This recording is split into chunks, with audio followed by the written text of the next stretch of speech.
हाथरस में था और हाथरस के बाद इसको फिर हम लोगों ने भव्य रूप प्रदान किया और अब हम इसे पूरे भारतवर्ष में ले जा रहे हैं। जगह जगह इस संस्था के माध्यम से कार्यक्रमों का आयोजन होता है और ये संस्था जो बनाई गई थी वो हमारे स्वर्गीय ससुर जी का मुख्य विषय था कि जो समाज में वर्ग ऐसा है जिसको कि अच्छी व्यवस्थाएं नहीं मिल पाती है, चाहे महिला हो या लोक कलाएं जो लुप्त होती जा रही हैं। क्योंकि मेरे ससुराल में परिवार का संबंध और मेरे मायके के परिवार का संबंध संगीत से बहुत ज़्यादा रहा है।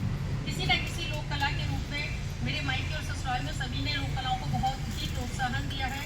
तो ससुर साहब जी की इच्छा थी कि जो लोक कलाएँ लुप्त हो रही हैं, चाहे वो ब्रज क्षेत्र में हो चाहे अवध क्षेत्र में हो, सभी का हमें विकास करना है, उनको फिर से उसी स्थान पर लाना है, उनका पुनरुद्धार करना है। और इसके साथ साथ महिलाओं के लिए, बच्चों के लिए या ऐसे असहाय लोगों के लिए जिनके लिए हमें बहुत कुछ करने की आवश्यकता है, जो समाज में नहीं देखा जाता, तो उस कार्य को भी करना है। इस संस्था के माध्यम से हम लोग इसी तरह के कार्यों को करने का प्रोत्साहन देते हैं।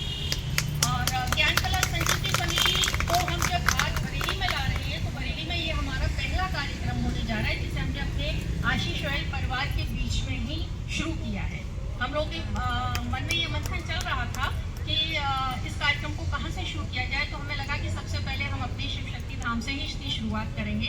तो बरेली में पहला कार्यक्रम होने जा रहा है। इससे पहले हम लोग मथुरा, अलीगढ़, पश्चिमी उत्तर प्रदेश के कई जिलों में इसका कार्यक्रम आयोजित करते रहे हैं।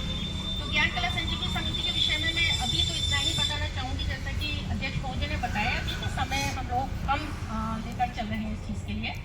और बीच में ही मैं पुनः अपने सभी पदाधिकारीगण का हृदय से और ज्ञान कला संजीवनी समिति की तरफ से अभिवादन करती हूँ, स्वागत करती हूँ।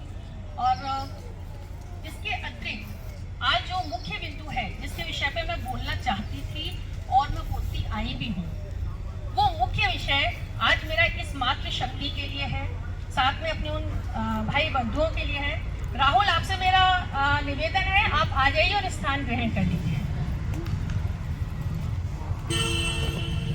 एक चीज जो मैं आपसे पहले कहना चाह रही थी, मेरे लिए और मिस्टर के लिए बहुत हर्ष का विषय है आज, क्योंकि ये तो सहयोग की बात या कहा जाए दुखद है कि आज हमारे ससुर साहब हमारे बीच में नहीं है। अगर वो इस कार्यक्रम के बीच में होते तो वो बहुत खुश होते कि उन्होंने जो एक अलग जलाई थी उसको आगे बढ़ाया जा रहा है।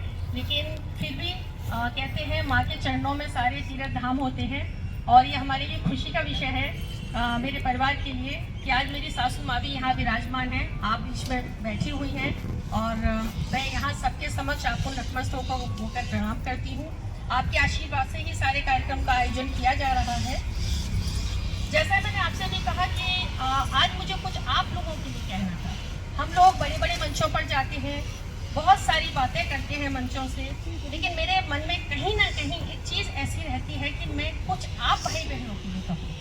आज मुझे कुछ आपके लिए कहना है जो मैं तहे दिल से कहना चाहती हूँ। जब हम लोग सुबह उठते हैं, ये केवल एक मेरे परिवार की बात नहीं है, मुझे लगता है हमारी इंडियन फैमिली के 95 के और 98% परिवारों की बात है। हम जब सुबह उठते हैं तो सुबह भगवान को प्रणाम करने से पहले परिवार की जो मुख्य महिला होती है वो ये देखती है, सुनीता आई कि नहीं, गंगा आई कि नहीं, अरे गुंजन आई है कि नहीं। आप लोग इसी बात से ये अर्थ लगाइए कि आप कितनी महत्ता रखते हैं एक परिवार के अंदर। व्यक्ति अपने भगवान को प्रणाम नहीं कर रहा, पहले वो आपके विषय में देखता है कि मेरे घर की दिनचर्या शुरू होनी है तो अमुक अमुक जिसके नाम से आप हैं वो आई है कि नहीं। अगर नहीं आ रही तो फोन कर के पूछा जाता है, अरे कहाँ रह गई हो, जल्दी आओ। तो आप जानिए कि आपकी महत्ता एक परिवार में कितनी ज़्यादा है। आप लोग सिर्फ इसे ये ना आंकिए कि आप सिर्फ एक काम कर रहे हैं, काम के एवज में तनख्वाह हर व्यक्ति ले रहा है। हम लोग सरकारी विभाग में काम कर रहे हैं, यहाँ हमारे जितने पदाधिकारी हैं सभी लोग, सब लोग अपने अपने विभागों में काम कर रहे हैं, हम लोग को तनख्वाह मिलती है। उसी तरह आप लोग भी काम करते हैं, आपको भी तनख्वाह मिलती है। लेकिन ये बहुत कुछ है, हम केवल काम करते हैं, उसकी तनख्वाह हमको मिलती है, आप लोग काम से ज़्यादा कुछ करते हैं। मैं थोड़ा सा उसको विवरण में विस्तार से बताना चाहूँगी। हमारे जैसे राहुल भाई और जो हमारे भाई हैं जो सुबह झाड़ू लगाते हैं, और एक बात तो मैं यहाँ कहना चाहूँगी कि हर चीज़ के दो पहलू होते हैं। अगर हम परिवार में 10 काम अच्छे करते हैं तो 1-2 काम हमसे भी गलत होता है। उसी तरह से आप भी उसी का हिस्सा हैं कि आप लोगों से 8 काम अच्छे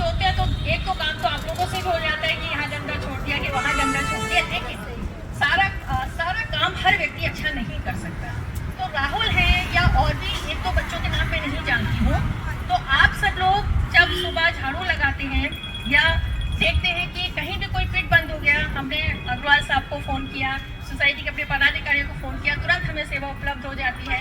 और जब मैं उनका काम देखती हूँ तो मैं तहे दिल से कहती हूँ कि मैं उनको मन से इतनी ऋणी हो जाती हूँ, मुझे लगता है कि शायद उनका कर्ज मैं जीवन में कभी नहीं चुका पाऊंगी।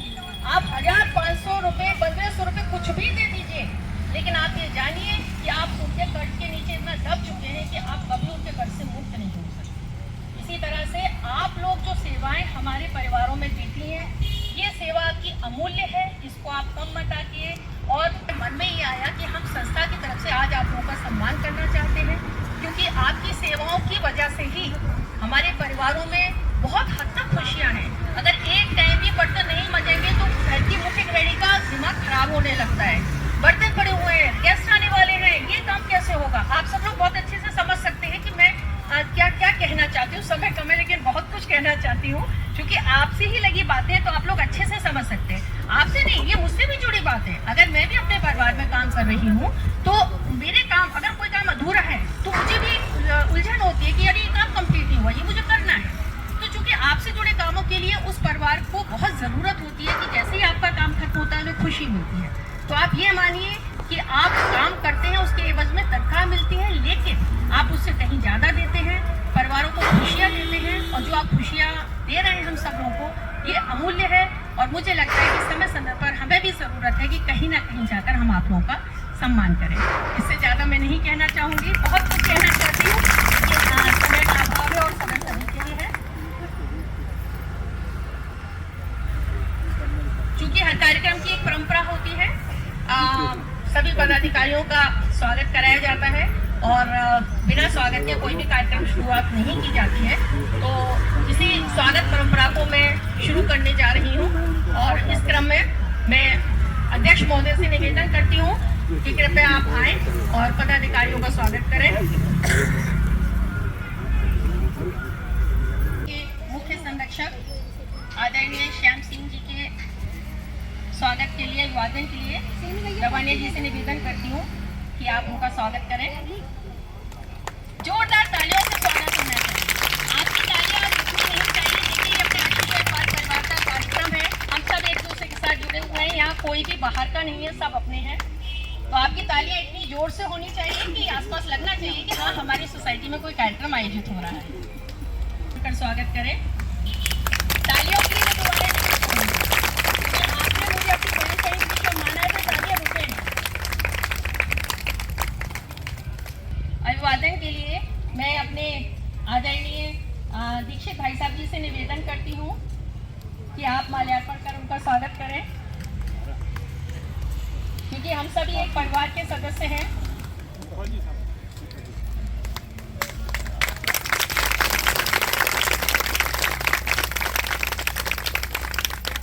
आदरणीय सुरेश पाल सिंह जी, परम आदरणीय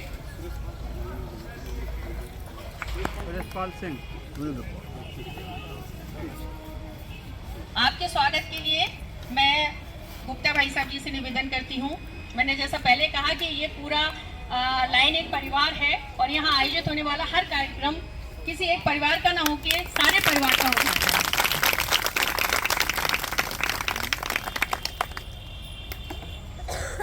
परम आदरणीय सहगल साहब जो हमारे अध्यक्ष हैं सोसाइटी के, उनके स्वागत के लिए मैं अध्यक्ष महोदय से निवेदन करती हूँ माल्यार्पण कर स्वागत करें। तो आपके हाथ रखने शुरुआत भी बताते थे।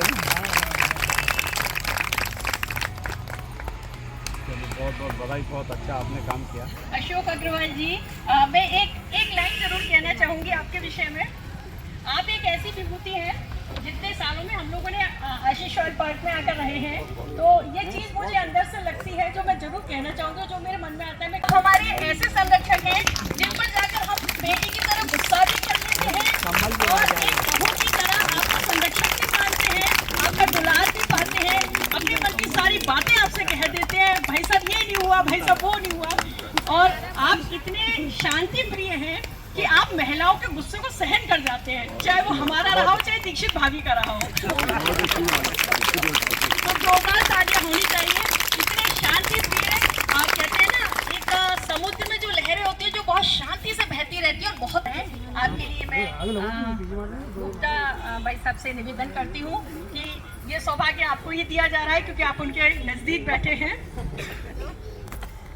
हमारे भाई साहब कुछ भावुक भी हो गए हैं। हमें खुशी है इस बात की कि कहीं ना कहीं आपके दिलों में हम लोग रहते हैं। एक बार जोरदार तालियां हो जाएं। अभी कुछ हमारे पदाधिकारी रह गए हैं, जैसे जैसे बीच में आते चलेंगे उनका स्वागत चलता रहेगा।